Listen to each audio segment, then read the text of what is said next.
International వేదికల పైన కొన్ని సినిమాలు ప్రదర్శితమైనప్పుడు, తెలుగు సినిమాలు గూడా అక్కడ ప్రదర్శితమైనప్పుడు చాలామందికి ఒక టైప్ ఆఫ్ ఆనందం ఉంటది. కొంతమందికి సర్ప్రైజింగ్‌గాను ఉంటది. 'ఐక్యరాజ్య సమితిలో' 'కాంతార' సినిమాని ప్రదర్శించారు. ఇదెంత వింతో తెలుసా? ఎందుకు అంటే 'కాంతార' సినిమాకి ఎంత పాజిటివిటీ వచ్చిందో అంతే నెగటివిటీ గూడా వచ్చింది. ఏమని? ఈ సినిమా మూఢనమ్మకాల్ని ప్రోత్సహిస్తుంది అని బేసికల్లీ. మరి 'ఐక్యరాజ్య సమితిలో' ఎందుకు ప్రదర్శితమైంది? అంటే ఇప్పుడు 'అవతార్‌కి' ఆస్కార్ వచ్చిందా? 'అవతార్' గూడా పంచభూతాల్ని బేస్ చేసుకొని తీసిన సినిమా యాక్చువల్‌గా చెప్పాలంటే అన్ని వెర్షన్స్. ఆ చెట్టు, నమ్మకాలు అవన్నీ ఇప్పుడు అది గూడా మూఢనమ్మకాలేగా. మరి దానికి ఎందుకు ఆస్కార్ వచ్చింది? అంటే జస్ట్ మనిషి ఫీలింగ్స్‌ని ప్రతిబింబించడం అంతకు మించే కానీ మూఢనమ్మకాల్ని ప్రొజెక్ట్ చేయడం కాదు. అంటే పని గట్టుకొని చేతబడి, బాణామతి, రాశి ఫలాలు అదో, ఇదో, ఇంకేదో నమ్మండి, దేవుడు, దయ్యం ఇలా ప్రొజెక్ట్ చేయలా. జస్ట్ ఒక కథ, జరిగిన కథని జరిగినట్టుగా చెప్పారు. 'అవతార్' ఏంటంటే ఒక ఊహాత్మక కథని ఊహించినట్టుగా చెప్పాడు. అంతే, దాంతో మించి ఇంకేంలా. ఇప్పుడు ఆ రెండిటి గురించి మాట్లాడుకుంటున్నాం. అసలు విషయంలోకెళ్తే లండన్‌లో రాయల్ ఆల్బర్ట్ హాల్ అనేది ఒకటి ఉంది. అక్కడ ప్రతిష్టాత్మకంగా అంటే పెద్ద థియేటర్ లాగా ఉంటదనమాట.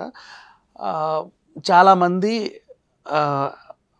అక్కడ అంటే లైక్ ఇప్పుడు మనకి తెలుగులో రోటరీ క్లబ్, లయన్స్ క్లబ్ ఇలా ఉంటాయి కదా కొన్ని సంస్థలు.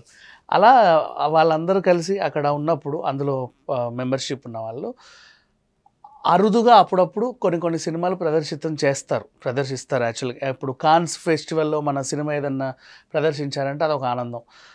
ఇట్లా ఈ హాల్‌లో గూడా అదొక అరుదైన గుర్తింపు అనమాట. వాళ్ళు గూడా పిలిచారు. రండి మీ 'RRR' సినిమాని అక్కడ వేసి మేమందరం చూడాలనుకుంటున్నాము. ఎలాగో ఇంతమంది గ్యాదర్ అయ్యి మహామహులు వస్తున్నారు కాబట్టి పనిలో పనిగా మీరు కూడా వచ్చి అక్కడ లైవ్‌గా అలరిస్తే బావుంటది అని చెప్పేసి వీళ్ళన్నారు. ఓకే. ఇది ఒక అరుదైన అవకాశం. ఖచ్చితంగా వెళ్ళాలి. ఇంటర్నేషనల్ వేదికలపై అప్పుడెప్పుడో 'RRR' సినిమా తీస్తే తర్వాత ఆస్కార్ వచ్చింది. తర్వాత జపాన్‌లో ప్రభంజనం సృష్టించింది. అండ్ అలాగే ఇప్పటికీ దానికి గురించి ఏదో ఒకటి మాట్లాడుకుంటున్నారు పలు సందర్భాల్లో అన్నప్పుడు వీళ్ళు కూడా వెళ్ళారు. ఇంకా వెళ్ళిన తర్వాత సినిమా ప్రదర్శించారు. వీళ్ళు కూడా లైవ్‌గా అందరికి కనపడ్డారు. చేతులు ఊపారు, నవ్వారు, పల్లికలిచ్చారు. ఇవన్నీ అయిపోయాయి. Now what happened? అక్కడ ఎన్టీఆర్ బర్త్‌డేని ఉద్దేశించి రామ్ చరణ్ తేజ మాట్లాడడం, అండ్ నెక్స్ట్ బాలయ్య పేరు ఎన్టీఆర్ చెప్పడం, అండ్ నెక్స్ట్ ఎలాగో వచ్చాం కదా పనిలో పని ఒక విగ్రహం కట్టించుకొని వెళ్దామని చెప్పేసి మేడమ్ టుసాడ్స్ మ్యూజియం వాళ్ళు రామ్ చరణ్ విగ్రహాన్ని ఆవిష్కరించడం, ఇలా కొన్ని అరుదైన ఘటనలన్నీ జరిగిపోయాయి. అండ్ ఇక అసలు విషయంలో మనం మాట్లాడేది దీంట్లో టాపిక్ ఏంటంటే జూనియర్ ఎన్టీఆర్ ఏమన్నాడు అనేది. జూనియర్ ఎన్టీఆర్ ఏమన్నాడు? ఈ సినిమా ఇంత పెద్ద హిట్ అయింది. దేశవ్యాప్తంగా నాటు నాటు పాట బాగా హిట్ అయింది. సంబరాలు చేసుకున్నారు. ఆస్కార్ వచ్చింది. ప్రపంచవ్యాప్తంగా కూడా నాటు నాటు పాటకి చాలామంది ఫ్యాన్స్ ఉన్నారు. అక్కడ లైవ్ కన్సర్ట్ ఇచ్చాం. మళ్ళీ మొన్నటి ఆస్కార్‌లో కూడా నాటు నాటు పాటకి చాలామంది స్టెప్పులేశారు. సో ఈ పాట ఎందుకో ప్రపంచవ్యాప్తంగా బాగా ఫేమస్ అయ్యింది. మేమిద్దరం స్టెప్పులేస్తేనే చూస్తున్నారు. ప్రపంచవ్యాప్తంగా మేము తెలుసు కాబట్టి. తెలుగులో ఇంత హిట్ అయిన పాటకి తెలుగులో రామ్ చరణ్ తరఫున చిరంజీవి గారు, నా తరఫున మా బాబాయ్ బాలయ్య గారు స్టెప్పులేస్తే ఎలా ఉంటుందో చూడాలని ఉంది అని ఆయన మనసులోని మాట చెప్పడం. చిరంజీవి గారు గొప్ప డాన్సర్, అలాగే బాలయ్య గారు కూడా మంచి డాన్సర్. వీళ్ళిద్దరు కలిసి ఈ పాటకి నాటుకు స్టెప్పులేస్తే బాగుంటుంది అని జూనియర్ ఎన్టీఆర్ గారు అనడం. అంటే అన్నాడు కదా దీంట్లో అంతగా చెప్పుకోవడానికి ఏముంది అంటే, నందమూరి అభిమానులకి అప్పటి నుంచి చాలా రోజులుగా ఒక వెలితి ఉండిపోయింది. ఏంటది? ఎన్టీఆర్ బాలయ్యకి పడట్లేదు, గొడవలు ఉన్నాయి, అదంట ఇదంట. అన్‌స్టాపబుల్ షోలో ఆ బాబీ వచ్చినప్పుడు అన్ని సినిమాల పేర్లు చెప్పి జైలు అవకుశ చెప్పలేదు. ఇదేంటది శతదినోత్సవ వేడుకలకి ఈయనను కావాలనే పిలవలేదు. అండ్ మళ్ళీ జయంతికో వర్ధంతికో వీళ్ళు ఎన్టీఆర్ ఘాట్కి వెళ్ళినప్పుడు ఆయన ఓసారి వస్తాడు, ఈయన ఓసారి వస్తాడు.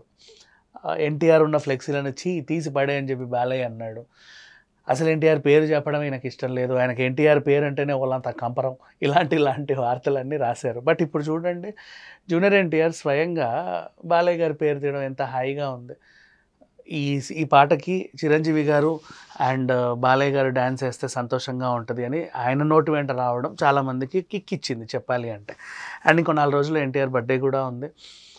20 అనుకుంటా. Yes, if I'm not wrong. అప్పుడు ఇంకా తన తదుపరి చిత్రాల గురించి అంటే వార్ 2కి సంబంధించి ఏదైనా ఒక గ్లిమ్స్, అలాగే దేవర పార్ట్ 2 ఒకవేళ ఉంటే దానికి సంబంధించి ఏదైనా ఒక చిన్న గ్లిమ్స్ ఆర్ పోస్టర్.